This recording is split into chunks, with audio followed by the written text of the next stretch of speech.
Hello. Hi. How's it going? Yeah, good. How are you? Good. Where are you right now? I'm in Los Angeles. Okay, so it's morning for you too, early Yeah, start. yeah, yeah. Well, welcome to Young Hollywood. Thank you. Thanks for having me. We have to talk about the tweet. We'll bring in Katie, the mastermind behind the tweet. And why am Hi. I imagining this? Hi, Katie. Hi, what's up? Man. Madam. Yeah, people went crazy. That tweet, our tweet, your tweet blew up. People could not get enough of it. So, Well, yeah, I've been noticing that sort of like trend, which obviously you were keying into of that, sir. But it struck me it was such a British thing to be like, madam. It's better when I say it than when I type it, I think. I heard it. I heard your voice in my head Okay, when good. I read it, so it's all good. And I have to just point out real quick Yeah. before I skedaddle over that this interview is happening on the 11th at 11 o'clock. Oh, Ooh. in meaning in 8 minutes we can You have to wait. do this. Just had to point that out. 11:11. All right. There we go. Shout I out love Katie it. though, because Katie did the whole tweet. She did everything. Bless It you, was all Katie. her. Okay, so speaking of 11:11, how do you feel it hit 1 million streams? You know what? It's very exciting. I have no experience in this, so I have no metric as to whether that's good or not. I don't know whether like all songs get 1 million streams or whether that's like Adele staggering. I don't know. I have no idea. And then I mentioned that actually to my dad the other day, and he went, why are you measuring it by anyone else's standards? It's 1 million people have heard your song. Isn't that amazing? And I was like, yeah, that's a really good point. That's all that matters. Yeah, because you put 1 million people in front of you, like each one of them listen to the song, Yeah, that like would that'd be feel a lot. overwhelming. That would be overwhelming. That would be a lot of people. But I tell you what, to me, that the numbers and the things is not at all what it was sort of. I remember when I started out doing films and stuff, and the film would come out and they would say, oh, it's made 456 million in the box office, and you'd be like, you would sort of have some, you would put some stake in that. You would Yeah, have some flesh in the game with it and worry about it then going forwards, whether comparably that was good. And it just doesn't matter if it's someone's favorite film. What does it right. matter? And for me, like just seeing all these little like tweets and Instagram videos, there was one video right like the day after it came out of this like young woman dancing in her kitchen with this big smile on her face to the song. And I was Yeah, like, you can't buy that. That's not right. like I wrote a song on my piano, and now this person that I don't know, have never met, will is dancing to it Yeah, in her kitchen with this broad beaming smile on her face. And that's about as great a award as you could ever get. And now people are doing like pole dancing routines and like yeah, ice skating choreography and singing covers of it and stuff. And that to me is like better than any other sort of yeah. compensation I could ever get for doing it.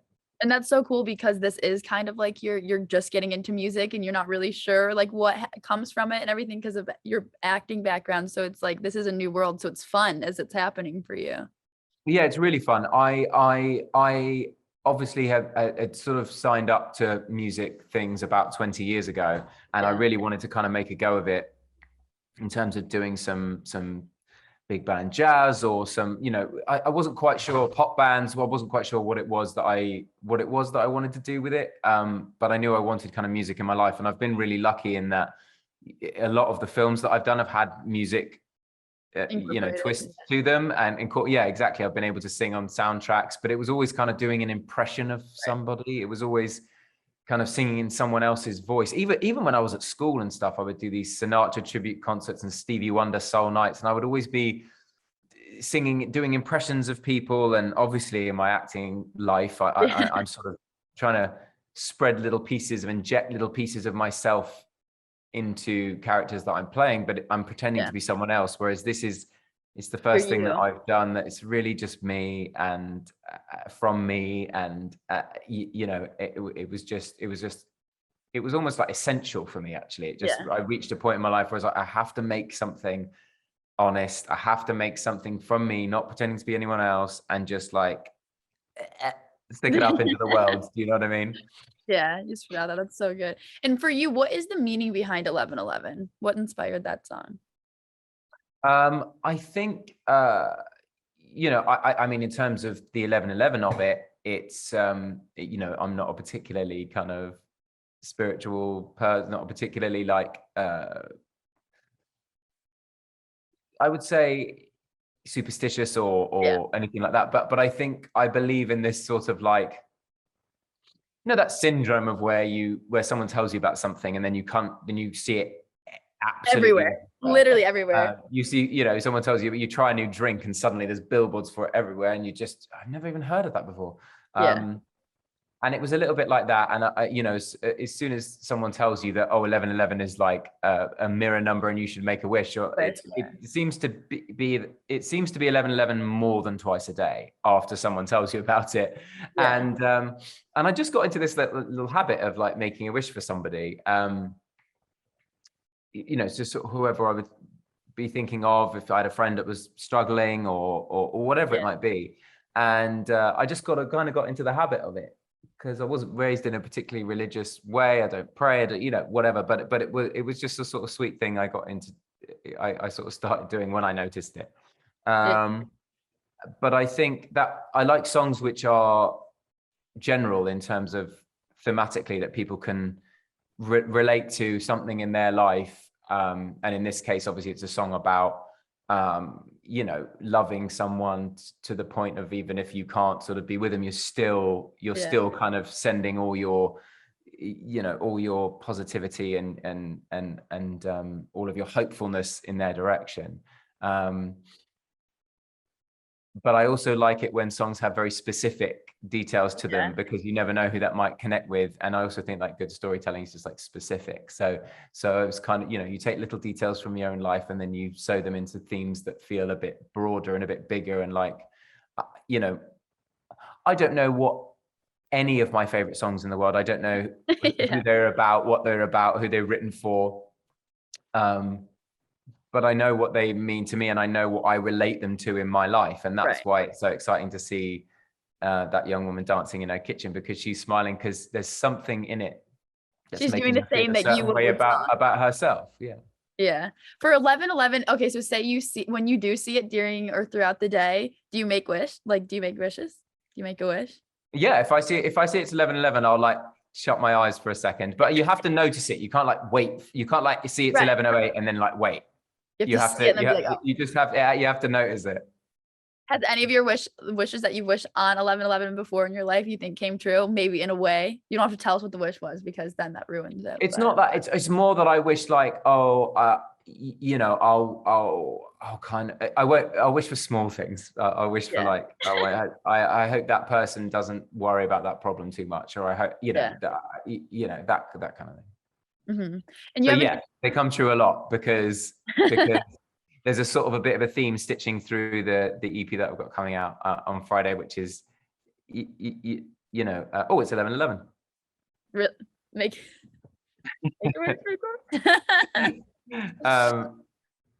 there's a sort of theme stitching through about hopefulness and about kind of that those things will always kind of be all right in the end. I've got a song called Not the End, which references this John Lennon quote, which is it'll all be okay in the end, and if it's not okay, it's not the end. Yeah. And I love that quote, so I stitched that into the song, and it's a song about sort of like cliche life advice. But it boils down to just that one thing, and I think that hopefulness is kind of very much who I am as a person. Like I'm not necessarily like an optimist, but I am kind of a hopeless, hopeful, romantic human, and so that's kind of stitched into all of the songs, sort of thematically. Yeah. And speaking of EB, do you have a favorite on there, or I mean, you probably love them all, but do you have like a favorite that you're ready for people to listen to? I've never really understood it until now, but it does feel like your babe, like my little baby birds they become my favorite. There were a couple.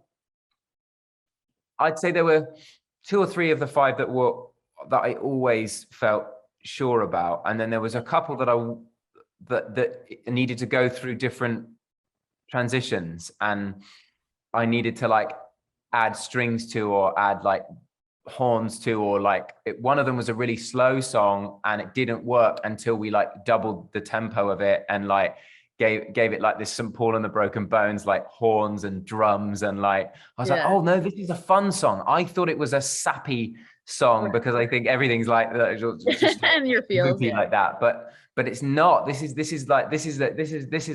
headbangy.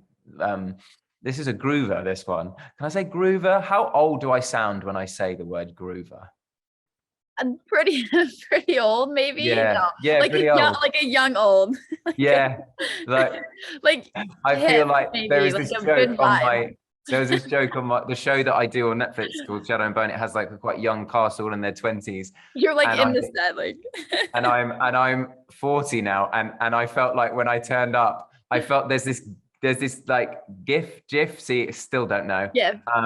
Of Steve Buscemi. Yeah. And he's like he's like in his 40s, and he's got a skateboard and a backwards hat, and he's got a t-shirt that says "Hello, fellow kids." And I feel like that quite like venturing into music for the first time and doing interviews. It's like, in a way, you feel so comfortable. I feel so settled in who I am and talking about this stuff. But then I try to relate it to like anything, and suddenly I'm completely out of my depth and drowning in Twitter terminology. There you go. I mean, you're learning as you go, though, so that's good. Yeah, I'm trying. I've got lots of like good people in my life, like my Shadow and Bone kids, that will always keep me facing the right direction. So it's good. There you go. Shout out them. Honestly, that's so Thank good. you, Jesse. Yeah, exactly. Okay, we're gonna play a game too. You ready for the game? Okay, great. So it's this or that. So there's two options, and then you'll pick. If this isn't like Squid Game or anything in it, I'm not gonna like just die horribly in this macabre, awful, grim way if I like lose the game. Speaking of Squid Game, do you like it? Do you like that, like the hype? I just finished it, and it reminds me of quite a lot of battle royale, and those sort of like Hunger Gamesy things. A little bit. That's the end of Spartacus. That sort of cathartic playing people off against each other. I don't know. I've seen a lot of it before, but I think the aesthetic of it is amazing, and I just love that this like so carefully crafted Korean show is like going to be the most watched show. I love that, and I love I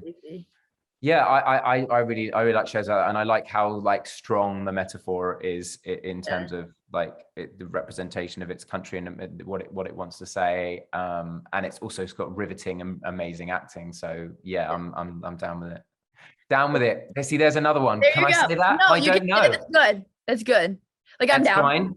Yeah. Like if someone asks you to do something, you just be like, I'm down. Like not yes, I'm down. But the fact that you have to that you sit there and you're young Hollywood. Luckily, you've cropped out the word young just for me. It just says Hollywood. No. See, yeah. And but the fact that you have to explain to me what's okay to say, that proves that I'm anyway. Have you heard bet? Like bet. It's BET. Like bet. No. As in place a bet? No. Okay, so basically terminology, like all my friends, like if you're like, okay, I'll be there in 5, bet. Oh, do you want to go to the game? Bet. Like oh, what? Sure. Yeah. If you show up to the set whenever you Shadow and Bone, or who literally talk to them, if you reply bet, they'll love you. To what question? If they're like, oh, like you want to go, like, are you going to be here soon? Yeah, like bet. I'll be there in 5. But what's wrong with the word yes? Because it's cooler to say bet. That already exists. Yes. Or no cap. Like no cap is like, I'm not lying. So it's like, no, I literally got attacked by bears. No cap. No capital letters? No cap. CAP, cap? Yeah. Meaning no capital letters, meaning all lowercase. But I'll get that wrong, and they'll be like, yeah, that really happened, all lowercase. No, just no cap. You can't. Oh, I don't want to become. I know I'm pushing this agenda myself, but I don't want to become well known for being the like uncle who's like not like trying to be really hard. That's not a good rep. That's not a good rep. Okay, well, we'll move on from that. But just in case you wanted I've done to it to ever say, myself. I've done it to myself. This is my own you fault. asked. I was just helping. You're on Young Hollywood. We're keeping you young. This is fair. Okay, this or that. Back to the game. Okay, I'm ready. Stay in or go out? Stay in. Okay. It's Friday night. You're staying in. Well, I haven't finished Squid Game. Yeah, so we're staying in. Okay. Sleep in or wake up early? Wake up early and then sleep in. Okay. Bet. You would say bet Sure. there. Yes. You know what I mean? Like you wake up because the coziest sleep is always you wake up. Yeah. And then go back. You can't like feel the pillow if you're asleep, but it's like that half sleep. Yeah. Shadow and Bone or Westworld? Oh, that's unfair in every single possible way. See, this is like a Squid Game. This is impossible. You can pick both. We'll give you a third option just for your struggles today. I'm gonna go Shadow and Bone because I'm going to make more of that. Good. Spend money or save money? These are all both questions, and you know that. Save some of the money and spend some of the money. I found a loophole in your game here. Okay, well, you're canceled. No, don't cancel me. Save money. God, I'm boring. What Okay, would go you on. buy right now if you got $1 million? What would I A car? buy? A house? Actually, a car. That's a good, yeah, an electric car. Oh, not like a Lambo, like electric car. No, something electric. Yeah, I think that's good. Music or acting? Katie came up with that one. Music for the joy. I like that. Okay, so what are you gonna do when your EP drops? That was the game. Are you gonna celebrate? Are you gonna go out to dinner? Are you gonna stay in? What am I gonna do? Well, I was shooting a horror when 11/11 came out. I was shooting a night shoot in a graveyard. Nice. In the rain. So that's how I celebrated my first song coming out. So hopefully something different from that. Yeah, it would be pretty, it's a bit like birthdays, isn't it? Yeah. You sort of anticipate it and there's a sort of certain hype to it. And sometimes it really lives up to it, but a lot of the time it doesn't. And I don't know exactly how I feel, but I would like to celebrate in some way. So yeah, maybe I would like to do like a little dinner or, have some people come and acknowledge it. I think that's important, that stuff. You're gonna have to. It's a huge day for you. Yeah. You're dropping an EP. Yeah. Okay. Yeah. I'm gonna go out and rage. Am I allowed that? Yes. Is that... You learned. You're doing so well. I guess so good. I'm gonna go rage. You know what you should do? Young Hollywood should have like a thing where you get like little ding ding ding ding things in the corner whenever you say something that isn't Young Hollywood. Whenever you say anything that's like we're past, that you get like. The whole interview every 2 seconds. If you get five, like the interview just stops, cuts out. Ends meeting. Good game. Yeah, you get yeah. Thank you for your turn. Next. Yeah, exactly. Well, congratulations on everything. Thank Acting, you. music, and now you're gonna be able to talk like Young Hollywood. So yeah. You're welcome, actually. Thank you so much. It means so much to me. You're very welcome. Well, we can't wait for the EP, and I hope everybody sends you more videos of them dancing in the kitchen too. Me too. Thank you. That is the thing I wish the most. That is the thing I wish the most. Bet. Did I ruin it with the hand thing? I did, didn't I? I knew I did. I knew it as I was doing it. I knew I was ruining it with that. It's okay. Yeah. It's all right. We'll cut out the hand. We'll just cut it out. No, just leave it in.